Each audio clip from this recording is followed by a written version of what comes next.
बिस्मिल्लाहिर्रहमानिर्रहीम। आज हमारा टॉपिक है सिग्माइड क्लोन। सिग्माइड क्लोन जो है ना, ये हमारे पास लार्ज इंटेस्टाइन का पार्ट है। सिग्माइड क्लोन की हम एनाटमी पढ़ेंगे, रिलेशन पढ़ेंगे, blood supply, lymphatic drainage, nerve supply, सारा कुछ हम देखेंगे। अच्छा, सिग्माइड क्लोन जनाब वाला ये है डिसेंडिंग जो क्लोन होता है ना, उसकी हमारे पास उसके बाद उसकी ये कंटिन्यूशन होती है डिसेंडिंग क्लोन से नीचे, ठीक है ना। ये सिग्माइड क्लोन।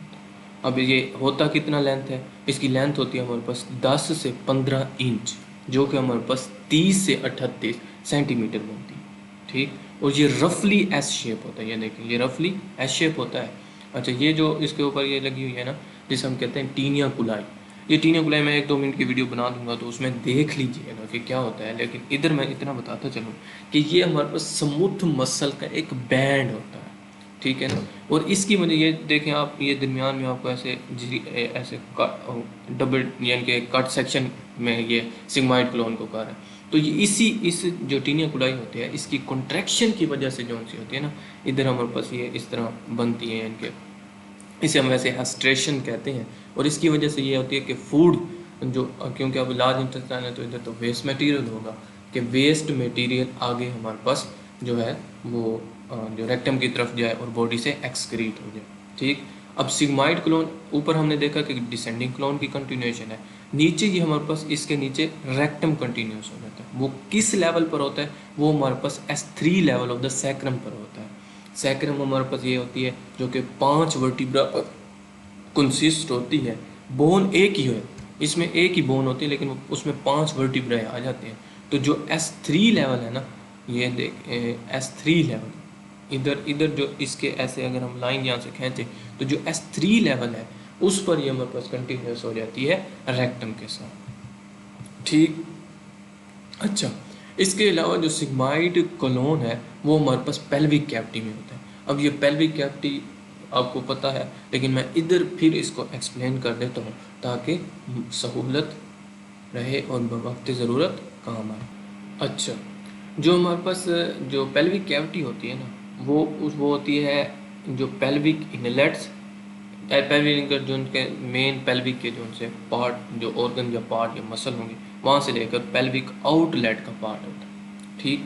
अब जो ये हमारे पास जो सी बाहर है ना, अब फिर इस यहाँ से इस एरिया से यहाँ तक इस एरिया को हम पेल्विक कैविटी मतलब कंसीडर पेल्विक कैविटी करते हैं, लेकिन फिर ट्रू पेल्विक और फॉल्स पेल्विक से, ठीक है ना। ट्रू पेल्विक जोन सी होती है मतलब जो मेन पेल्विक कैविटी मेन, ठीक है ना, जिसमें वाकई ही वो पेल्विक कैविटी में कंसीडर होती है। क्योंकि जो फॉल्स पेल्विक कैविटी यहाँ तक हमारे पास जो है एब्डोमिनल पार्ट हमारे पास ऑर्गन वगैरह यहाँ तक आ रहे होते हैं, जिस तरह डिसेंडिंग कोलोन ये हो गया। अच्छा, अब सिग्माइड कोलोन वो कहता है कि ये पेल्विक कैविटी में होता है, और ज़्यादातर किस में होता है, ट्रू पेल्विक में हमारे पास ये लाई कर रहा होता है, ठीक है ना। ट्रू पेल्विक, ये आगे हमारे पास रेक्टम दिखाया हुआ है और ये एनस दिखाया हुआ है जहाँ से हमारे पास एक्सक्रीशन हो जाएगी, ठीक है ना। अब ये ट्रू पेल्विक और फास्ट पेल्विक का आपको पता चल गया। अब इधर फिर चलें, इधर ये भी मैं एक्सप्लेन करता जाता हूँ कि ट्रू पेल्विक और ये पेरिनियम क्या है। फिर ट्रू पेल्विक को ना पेल्विक डायाफ्रेम, अब डायाफ्रेम क्या होता है, जो कि हमारे पास चीज़ों को 2 हिस्सों में डिवाइड करते हैं। जिस तरह हमने ऊपर डायाफ्रेम जो मेन डायाफ्रेम रिस्पिरेशन वाला पढ़ा था कि वो एब्डोमिनल कैविटी को थोरेसिक कैविटी से में डिवाइड कर देता है, ठीक।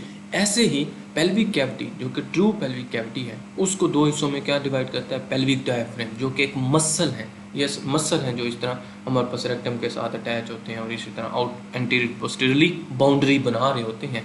तो इसलिए ये पे डिवाइड कर देते हैं ट्रू पेल्विक और हमारे पास पेरिनियम। फिर पेरिनियम हम डिटेल से पढ़ेंगे, ठीक हो गया ना। बस बात ये आपने याद रखनी है कि हमारे पास सिग्माइड क्लोन कहाँ होता है, वो हमारे पास ट्रू पेल्विक यानी कि पेल्विक कैविटी, और वो भी किस में, ट्रू पेल्विक में हमारे पास आता है, ठीक। अच्छा, इसमें एक और बात लिखी हुई है कि हमारे पास जो सिग्माइड क्लोन है ना, ये हमारे पास अटैच होता है सिग्माइड मीजोक्लोन से पोस्टीरियर एब्डोमिनल वॉल से, जो कि ये फैन शेप की तरह होता है। अब मीजोक्लोन क्या है, हमने मेजेंट्री पढ़ी है कि जो double layer of the peritoneum होती है, डबल लेयर ऑफ पेरिटोनियम, ठीक है ना। अब मेजेंट्री उसे कहते हैं जो कि इंटेस्टाइन को एब्डोमिनल जो इंटेस्टाइन वगैरह स्मॉल इंटेस्टाइन लार्ज इंटेस्टाइन इनको हमारे पास पोस्टीरियर एब्डोमिनल वॉल से जोड़ी होती है, उसे हम मेजेंट्री कहते हैं, जो कि डबल लेयर ऑफ पेरिटोनियम होती है। तो वो जो इधर सिग्माइड क्लोन को पोस्टीरियर एब्डोमिनल वॉल से अटैच कर रही होती है उसे हम कहते हैं सिग्माइड मीजोक्लोन, ठीक है ना। क्या कहते हैं, सिग्माइड मीजोक्लोन।